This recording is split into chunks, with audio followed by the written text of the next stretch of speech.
आज हमारे बीच हैं आदरणीय ADG cyber Shri Yogesh Deshmukh sir. Hello sir.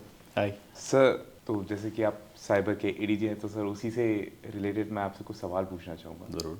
जी सर, ये डिजिटल अरेस्ट का आजकल हम बहुत चीज़ें सुन रहे हैं और डिजिटल अरेस्ट के बारे में पढ़ रहे हैं।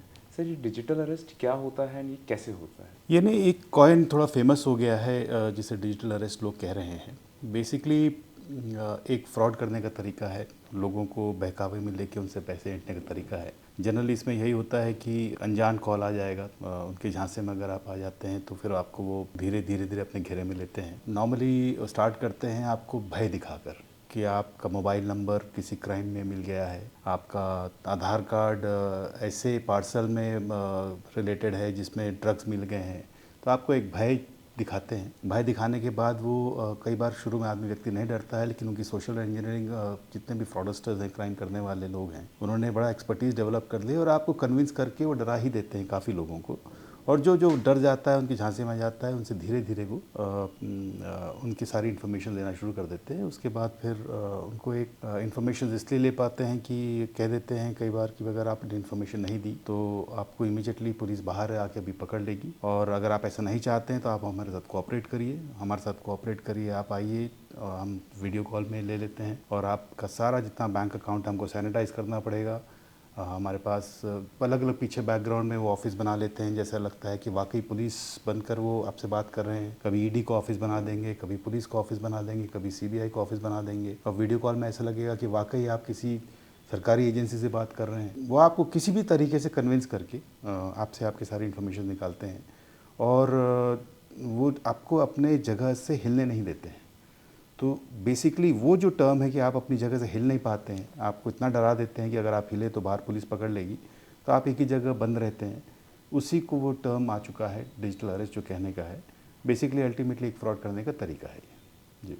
बट सर, डिजिटल अरेस्ट जैसी कोई चीज़ होती नहीं है हमारे कानून में। डिजिटल अरेस्ट नाम की कोई चीज़ नहीं होती है। बार बार प्रधानमंत्री जी से लेकर सभी जिम्मेदार लोगों ने बार बार कहा है, और इस ऐसी ऐसी कोई भी चीज़ होती नहीं है, ना हमारे कानून में कोई प्रावधान है।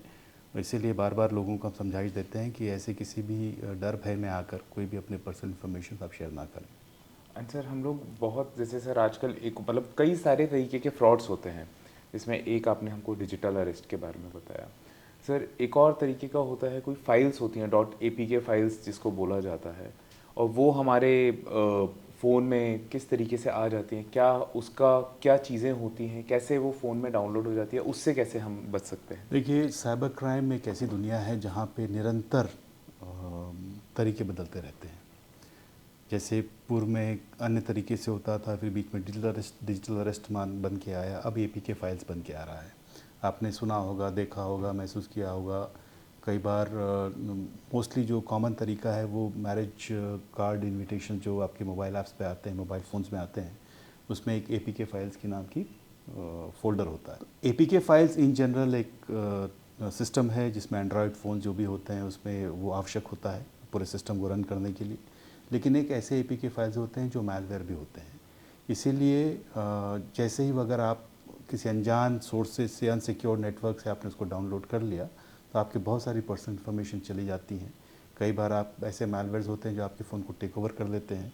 उसके बाद तरह तरह के साइबर क्राइम्स आपके साथ हो सकते हैं। एंड सर, हम इससे बच कैसे सकते हैं? साइबर क्राइम जो मेरा व्यक्तिगत अनुभव है और जो जनरली हर जगह यही चलन में है कि जो जो व्यक्ति जो ऑनलाइन दुनिया में है, इंटरनेट यूज़ करता है, जो जो सतर्क है, जो साइबर दुनिया की हाइजीन को अपनाता है, इंटरनेट दुनिया में जो हाइजीन आवश्यक है उसको अपनाता है, उसके साथ फ्रॉड्स करीब करीब नहीं होते हैं। बचने का तरीका हर जगह यही है कि आप सतर्क रहिए। टेक्नोलॉजी अपनाना बहुत अच्छी बात है, लेकिन टेक्नोलॉजी में अपनाने वक्त जो जो सावधानियां बरतनी है, अगर आप नहीं बरतेंगे तो आपके साथ धोखा हो सकता है। इसीलिए कभी भी अनट्रस्टेड सोर्स से आप कुछ भी डाउनलोड ना करें। किसी भी अननोन वीडियो कॉल्स को आप टेकअप ना करें।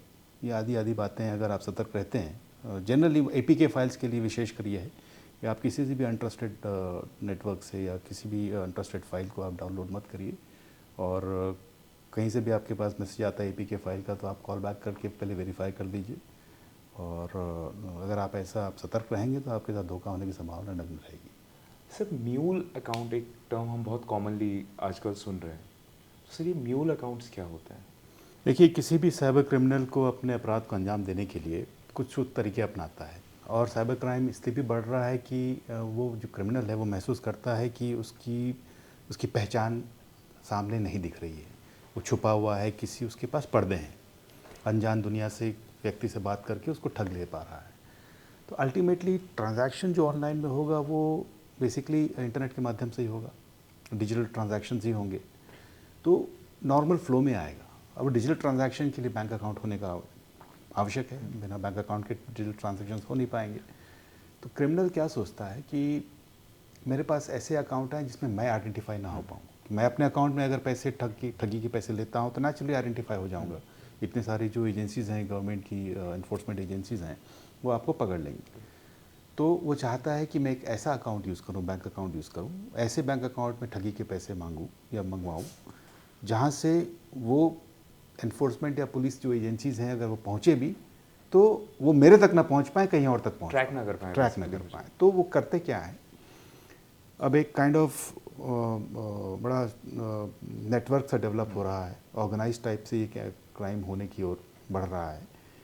ये ऐसे अनसस्पेक्टिंग लोगों से बात करके गांव देहातों में जाकर और ये कहकर कि आपको उनके बैंक अकाउंट्स खुलवा लेते हैं।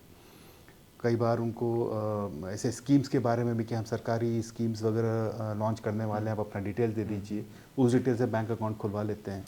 तो किसी अन्य व्यक्ति का बैंक अकाउंट यूज़ करना, और उस व्यक्ति की हो सकता है जानकारी में ज़्यादातर नहीं रहता है, और उसको बैंक अकाउंट में पैसे मंगाना, तो वो जो अकाउंट खुलवाते हैं that is called a mule account. यानी बेसिकली आप किसी अन्य व्यक्ति के अकाउंट को क्राइम में इस्तेमाल कर रहे हैं, और जो अन्य व्यक्ति है शायद उसको कई बार जानकारी भी नहीं होती कि उसका अकाउंट गैर कानूनी कार्यों के लिए यूज़ किया जा रहा है। That is called a mule account. अच्छा, इससे बचने के लिए हम लोग किसी सेम मतलब कहा ना, आप समझिए, अगर आप अपने बैंक अकाउंट को किसी अन्य व्यक्ति को उपयोग करने के लिए दे रहे हैं तो ये तो कानूनी गैर कानूनी है। सारे बैंक, आरबीआई हो, बैंक ऑफिशियल्स हो, बार बार इस बात को कहते रहते हैं कि भाई आप ऐसा ना करें। आपका बैंक अकाउंट खोलने के लिए आपके पर्सनल आइडेंटिफिकेशंस की आवश्यकता होती है। तो जब आपका बैंक अकाउंट आप खुद यूज़ नहीं कर रहे हैं, किसी अन्य को दे रहे हैं, तो आप भी जो अपराध में साइबर क्रिमिनल इन्वॉल्व है, आप पे भी आँच आएगी। और इसीलिए जो भी आपका जो bank account is a very personal thing. आप अपने बुज़ुर्ग हैं तो हो सकता है बेटों को, माँ को, वेरी लिमिटेड सर्कल में आप उसका यूज़ कभी कभी आप दे देते हैं, लेकिन किसी अन्य अनजान व्यक्ति को या किसी अन्य मित्र को अकाउंट यूज़ करने के लिए दे देते हैं, तो उसमें साइबर क्रिमिनल्स उसका फ़ायदा उठा के आप पे भी कानूनी कार्रवाइयाँ होती हैं। एंड सर मतलब काफ़ी बड़ा है, जैसे अगर हम बोलें तो साइबर फ्रॉड्स आजकल हर चीज़ में हो रहे हैं। एक और सर टर्म्स हमने सुना हुआ है जो है सेक्सटॉर्शन। सो उसके बारे में आप थोड़ा सा हमको क्या बता पाएंगे? सो फ्यू इयर्स बैक जब से, जैसे कहा ना, technology use very good, and video calls वगैरह अपने इंडिया इज़ ऑल्सो ग्रोइंग, और धीरे धीरे हम भी हमारे पास भी बहुत सारी टेक्नोलॉजीज आ रही हैं, लेकिन सतर्कता हमारी वैसी नहीं है। आजकल जो साइबर क्रिमिनल्स ने जो अपना मोडस ऑपरेंडी अपनाया है, जो तरीका अपनाया है, वो ये है कि एक वीडियो कॉल करेंगे, और जैसे ही आपने अनजान व्यक्ति का वीडियो कॉल ऑन किया, सामने कुछ सॉफ्टवेयर्स होते हैं, उसमें महिला प्रदर्शित होती है, और शुरू में तो ये एक्चुअली महिलाएं होती थी जो सामने वाले व्यक्ति को वीडियो कॉल में बातों में उलझा कर ऑब्सीन कार्य करने के लिए काइंड ऑफ प्रेरित कर देती थी, और वो बैक एंड में उसका रिकॉर्डिंग हो जाता है। और जैसे ही रिकॉर्डिंग हो जाता है तो उसके बाद ब्लैकमेलिंग का सर्कल स्टार्ट होता है, सीक्वेंस स्टार्ट होता है। तो जो व्यक्ति इसमें उलझ जाता है, वो भय के मारे, समाज में उसकी बेइज्जती ना हो, अपनी ईमान प्रतिष्ठा के नाते वो इस जाल में उलझ जाता है, कई बार वो पैसे देने लग जाता है। तो ये basically it's an extortion through sex video, which is called a sextortion. तो ऐसा है कि बेसिकली एक ऑब्सीन हरकतें आपसे करा के, जो समाज में खुलेआम पाबंदी होती है, वो रिकॉर्ड करके फिर आपसे ब्लैकमेलिंग करके जो पैसे ले जाते हैं, that is called sextortion. Okay. Similar, अगर इससे बचने का तरीका वही है कि आप अनजान लोगों की कॉल्स मत लीजिए। आप लीजिए। अनजान लोगों के वीडियो कॉल्स तो विशेषकर, अगर आपको ऐसा लगता है तो आप लगता है कि बहुत इंपॉर्टेंट आपके पास कोई कॉल आने वाला है, उस कॉलर के बारे में आपको बहुत ज़्यादा परिचित नहीं है, तो आप वीडियो कॉल को ऑफ करिए। आप नॉर्मल कॉल करके पहले वेरिफिकेशन कर लीजिए आप तो वाकई आपके काम के लायक वो व्यक्ति है या नहीं है। और उससे बचने का तरीका, जैसे मैंने कहा कि आप सतर्क रहेंगे तो आपके साथ अपराध होने की संभावनाएं कम रहेंगी। एंड सर एक और जैसे शेयर मार्केट फ्रॉड भी बहुत आजकल चल रहा है सर। जी, शेयर मार्केट फ्रॉड के बारे में जैसे सर हम लोग कोई कॉल्स आते हैं कि आप शेयर में इन्वेस्ट करिए, ये Correct. करिए। तो सर मतलब सर इसमें मेरे दो सवाल थे एक साथ। एक तो जैसे हमारा जो डिटेल्स है ये इन लोग के पास कैसे जाती हैं, मतलब जितनी भी हम लोग के, आपको भी कॉल्स आते होंगे सर कई बार, या सबको कॉल्स आते हैं, एक सर हमारा डेटा कैसे इन लोग के पास पहुंच जाता है? क्या वो सही तरीका है कि हमारा डेटा जो लीक होता है? देखिए दोनों तरीके हैं। कुछ there is sale of data illegally, और कुछ अपन जो ऐप्स यूज़ करते जी। हैं उसमें अपन परमिशंस देते हैं। जी जी। तो इट्स अ कॉम्प्रोमाइज़ इस बीच में है कि या तो आप वो सुविधा लें और थोड़ा बहुत आप अपनी पर्सनल लिबर्टीज़ को कॉम्प्रोमाइज़ करें। जी। जैसे आप अपने कॉन्टैक्ट लिस्ट दे देते हैं, या गैलरी के फ़ोटोज़ को आप शेयर करने लग जाते हैं, या अन्य कोई जानकारी हो, या फिर आप बिल्कुल ऐप यूज़ मत करिए और आप सेफ रहिए। तो it is a balance between calculated risk और सुविधाएं जो हैं। जी। तो डेटा कुछ इलीगल मार्केट में जाता भी है। हम हर जगह आज आप देखेंगे जहाँ भी आप जाते हैं शॉपिंग के लिए, जाएँ यहाँ जाएँ वहाँ जाएँ, कई फ़ोन जगह आपके नंबर्स लेते हैं, सभी की डिटेल्स डिटेल्स आ लेते हैं। जाते हैं, तो डेटा ऐसे फ्लो करता है। अब आपने कहा कि शेयर मार्केट में जो इन्वॉल्व हो जाते हैं वो कैसे हो जाते हैं। देखिए साइबर क्रिमिनल्स कर क्या रहे हैं, बेसिकली उन्होंने सोशल इंजीनियरिंग, आपकी साइकोलॉजी को समझने का बहुत अच्छा तरीका उन्होंने सीख लिया है, और वो सीखते जा रहे हैं। आप किसी भी मानव के लालच का या भय का वो अपने तरीके से फ़ायदा उठा लेते हैं। जैसे मैंने कहा सेक्सटॉर्शन वाली बात है, आपको भय दिखाएंगे कि आपका रिकॉर्डिंग हो गया है और आपको फिर ब्लैकमेलिंग करेंगे, या आपको भय दिखा देंगे डिजिटल अरेस्ट में, पुलिस बनकर, नकली पुलिस बनकर कि भाई आप हमसे कोऑपरेट करिए, हमारा आपका पैसे सैनिटाइज करना है, ले लेंगे। ऐसे ही शेयर मार्केट का है। कई बार आपको मिलते जुलते जो कंपनीज़ हैं उनसे मिलते जुलते नाम के आपसे कन्वर्सेशन स्टार्ट होगा। बहुत सारे ऐसे लोग हैं जो साइबर क्रिमिनल्स बैठ के आपको मैसेजेस भेजते जाएंगे, आप तत्काल बैठ के आप शेयर मार्केट में 5% कमाते हैं, हम आपको 20% कमा के देंगे। तो आदमी, व्यक्ति का इंटरेस्ट जागने लगता है, सभी का नहीं जागता, कुछ का जागता है, and that is what they are looking for. कुछ भी लोग फंस जाए उनके लिए फ़ायदा है। तो जैसे ही आप उस लिंक में जाते हैं वो आपसे कॉन्वर्सेशन स्टार्ट करते हैं। तो पहले आपसे व्हाट्सएप पे करेंगे, फिर आपको एक इंस्टाग्राम में ले जाएंगे, फिर वो नेचुरली व्यक्ति एकदम से विश्वास करता नहीं है, तो लेकिन उसको विश्वास में लेने के लिए वो उनके एक पूरा गैंग काम करता रहता है। तो इंस्टाग्राम ग्रुप में ऐसे ऐसे लोग जुड़े होंगे जो बार बार इस बात को कहते रहेंगे, thank you so much sir, मेरे पास इतने पैसे आ गए और मेरा इतना प्रॉफिट हो गया और वैसा हो गया और ऐसा हो गया, मैं तो और पैसे इन्वेस्ट कर रहा हूँ। इनका एक गैंग रहेगा जो बैकग्राउंड में ऐसा महसूस करवाएगा आपको कि वाकई बहुत ज़्यादा प्रॉफिट हो रहा है, तो धीरे धीरे इसकी भी इंटरेस्ट जागने लगेगा। फिर आपको जेन्युइन वेबसाइट का एक लिंक देंगे, उसमें आप बोले साहब हमारी ये वेबसाइट है, आप जाके देखिए, और पता लग गया कि बहुत अच्छी कंपनी है, जेन्युइन कंपनी। उसमें जैसे नेचुरली उसका यूआरएल लिंक जेन्युइन होगा, आप देखेंगे, जाएंगे वहाँ पे, तो आपको सब कुछ सही लगेगा। फिर उसके बाद वो तैयार होगा जैसे ही व्यक्ति, तो उसके पास दोबारा एक लिंक आएगा, बोले साहब ठीक है, आप जैसे आपसे 2 दिन पहले हमारी बात हुई थी और ये लिंक है, इसमें आप करिए, शुरुआत में आप जो चाहें आप इन्वेस्ट करें।